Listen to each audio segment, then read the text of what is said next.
Hey, this is Tom Nash. I'm feeling a little bit better, so I'm back to talk about what happened yesterday, what the Fed said, what the Fed didn't say, how the market reacted, and how the market is going to look like for the next few months based on what we saw yesterday.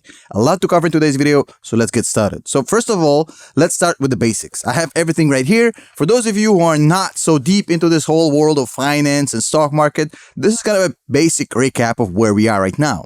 So, inflation is bad. Prices go up. It's not good.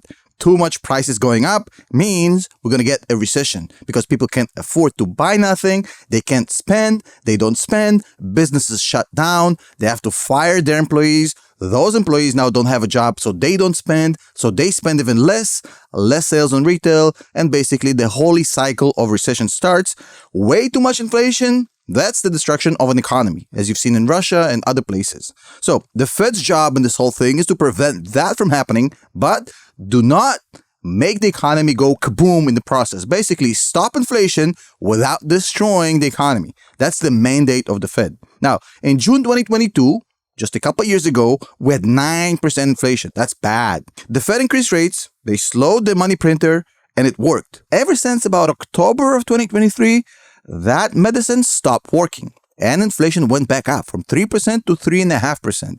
And if you look back in history, a lot of the times when we had inflationary spikes, the spikes come in, they calm down, everybody's convinced inflation is over, they relax, and then it spikes back and it's worse than it was before. So what a lot of people feared before the Fed meeting yesterday was for the Fed to say, well, guys, we've been waiting for a long time, since October of 2023, for these interest rates, elevated interest rates we went from 0 to 5% interest, right? So we increased interest rates, we've made money more expensive, right? We've made things more hard for the businesses, for the average Joe. And by that, we're going to bring down the prices. If people can't spend, if people don't have enough money, basically, if there's not enough money to invest, then prices will go down because demand will go down, right? But since October of last year, that's not been happening. So we expected the Fed to come out yesterday and say, we had enough of this. It's time to start raising rates again because this is not working. So the market prepared for this because the markets are always forward facing and the prices of stocks dropped before the Fed announcement. But as the Fed came out, the Powell speech came out and it was a little bit more relaxing than we expected. Basically him saying, hey guys, it's not as bad as it seems. We're just going to wait and see. We're not going to raise interest anytime soon. When everybody heard that, they kind of went from this position of prepping for a punch to exhaling and relaxing. So that's why you've seen stocks bounce back up a little bit. Now, that bounce came as a relief to the anticipation of the Fed being very, very aggressive, not materializing. And now we're in this juncture trying to figure out, okay, what's next? So first of all, what I'm going to do in this video is talk about what Powell said. I have taken down 11 points, just the main points of what he said. It was a 1 hour long press conference. Mostly it was questions and answers, but I've distilled this into a 10-piece kind of summary, which is going to take me just 2 minutes just to kind of convey to you the main message of what he said, not the fluff, because mostly it's like an NFL football game, right? It's like 15% game and 85% commercials. This is pretty much how it works with the Fed press conferences. So number one, what Powell said is that inflation is eased substantially since June of 2022 pretty much, but it's still too high. 3.5% is just too high. Our goal is 2%. We're not there yet. That's why we're not changing the rate. We're not reducing the rate. And that was obvious. Everybody knew that the Fed is not going to reduce rates. He also said there's no progress in inflation reduction in the last 3 months. Sorry for that. In the last few months, you can hear I'm still sick. And it's also a factual statement. We've seen that there's no progress in inflation reduction over the past few months. It's a factual statement. He did also mention that the economy, spending of consumers, and jobs are great. Now, that's his way of letting you guys know that he's not under pressure to cut rates, because cutting interest rates is putting gasoline, putting fuel into the economy. If the economy is running at a quick pace, there's no need for that. So he's basically telling you guys, hey, I got time. I'm not under any pressure to cut rates because the economy is doing fine even at high interest rates. And that's also a really good point. It just means that we might see higher interest rates for longer. Now, he also said that we're not going to reduce rates until we are 100% sure that inflation isn't coming back up like it did in the late 70s. And he also said it will take longer than you all are expecting. So don't think it's going to be fast. Number 5, he said that rate increase in 2024 are unlikely. That's super important. He basically said, look, guys, the fact that we're willing to wait doesn't mean we're going to increase rates in 2024. Something really crazy needs to happen for us to increase in 2024. We just plan to keep it as is for longer until we're sure that inflation is coming down. So inflation will tell us the story. If inflation goes absolutely crazy, we might raise, but that's not the case right now. With 3.5% inflation, in this scenario, even if inflation stays sticky, we're not going to raise rates in 2024. So that takes a lot of the risk out of the equation, right? He also talked about rate cuts, and he said, look, there's 2 scenarios in which we will cut rates in 2024. Scenario number one would be if inflation comes down. That's the easy part. Scenario number 2, if the economy goes into crisis mode, if we have no growth on the GDP, if we have high unemployment, if the economy becomes weak, we might reduce even inflation is still high just to help the economy. So there's 2 scenarios in which rate cuts can happen in 2024. One of them does not include lowering inflation, and that's important. Another thing he mentioned is that a soft landing is not impossible. And at this point, we already know it's not. We're seeing it playing out. He's saying, guys, look, we went from June 2022 to June 2023, from 9% to 3% inflation, with high interest rates, with extremely restrictive monetary policy without economy crashing. Economy stayed steady. I mean, employment is great. The economy is great. So why not go from 3.5% to 2% without crashing the economy? I mean, why do you all assume that a soft landing is not possible, right? He's kind of saying, look, guys, we can do it. We've done it so far. We're going to keep doing it. He also said very important. He said, my forecast, not my Tom Nash, Jerome Powell, I'm quoting him. My forecast is that we will see progress this year in inflation. Basically, he's saying that if things go to plan, they do plan to rate reduce this year. Of course, he also said that this forecast is subject to reality, and reality might slap it in the face. Who knows? He was asked about the potential of stagflation in the US. Stagflation means high inflation, high unemployment. Essentially, bad economy, bad inflation at the same time. He laughed it off. He said that's impossible given what we have right now. We have high GDP numbers, we have low unemployment, and 3.5% inflation, which is historically low, maybe not 2%, but it's not very, very high. So to call it stagflationary, just preposterous.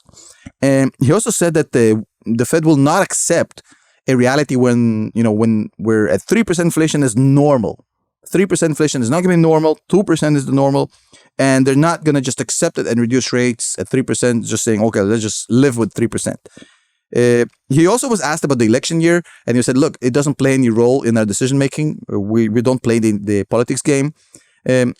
In his specific case, it's actually true because he already got reappointed. So he's not trying to get reappointed by this administration or the next one. So he's done. He also said, look, folks, zoom out. We came down from 9% to 3.5%. Sure, we're a little bit stagnating right now, but the trend is good. Zoom out. We're fine. He also mentioned that shelter inflation is a very lagging indicator, and that's holding up the CPI, which basically means that, people renew their leases and they buy new homes once per year, once every 5 years. So it's going to take time for, housing to catch up. And that's a fair statement. What I think should have been a bigger part of this conversation was oil prices, and how oil prices, if they spike, whether it's geopolitics or whether it's because, seasonality, that can put a whole monkey wrench in this situation. And we might see inflation spike heavily if oil prices go into the hundreds, $100, $110, $120 per barrel. If that happens, all bets are off, and it's going to be a completely different ball game. And it's something that I think the market does not price at all at this point. And that's a mistake. I think you can't completely ignore this situation or the possibility of that happening. Now, let's move on. The one thing he mentioned, and I haven't heard a lot of talk about it, because everybody's focused on the interest rates, how many cuts, increases. In the midst of this whole discussion about interest rates, he actually dropped a massive bombshell. And he said, look, guys, forget about the interest. As of June, the rate of reduction in our balance sheet is going to slow down significantly. And that sounds like accountant mumbo jumbo, like who cares, balance sheet reduction, fuck off. But it's actually very, very interesting because it's a lot more important than you think. You see, the Fed basically has a money printer, and that money printer is how much money they are putting in the system by purchasing mortgage-backed securities and treasuries. So when they purchase treasuries and they purchase mortgage-backed securities, they're essentially taking these papers out of the market and they're putting money back in. And when they're selling them, they're doing the opposite. So that's the money printer, really, the rate at which this happens. Now, the Fed has set on $9 trillion of these assets, which means they pumped a lot of money into the system back in June of 2022. They've reduced it significantly, by the way, to $7.4 trillion right now. The way they've done it so far is they basically let it run off. So we're talking about $35 billion of mortgage-backed securities and $60 billion of treasuries every single month that expired and would not renewed by the Fed. So that's like taking away liquidity from the market at a pace of about $95 billion per month. Think of it like a suction, like, right? So right now, what they're saying is that the rate of suction is going to come down by $35 billion by letting just $25 billion of treasuries expire instead of 60. The rate of runoff is going to slow down, and this is the money printer slowly starting to work again, folks. And that's super important because people have missed this point mostly. I heard a lot of people talk about interest rates, and I heard a few commentators mention this, but it didn't get the spotlight it should have. The first time, ever since this whole thing started back in June of 2022, that the Fed is slowing down the rate of runoff on the balance sheet. That's huge.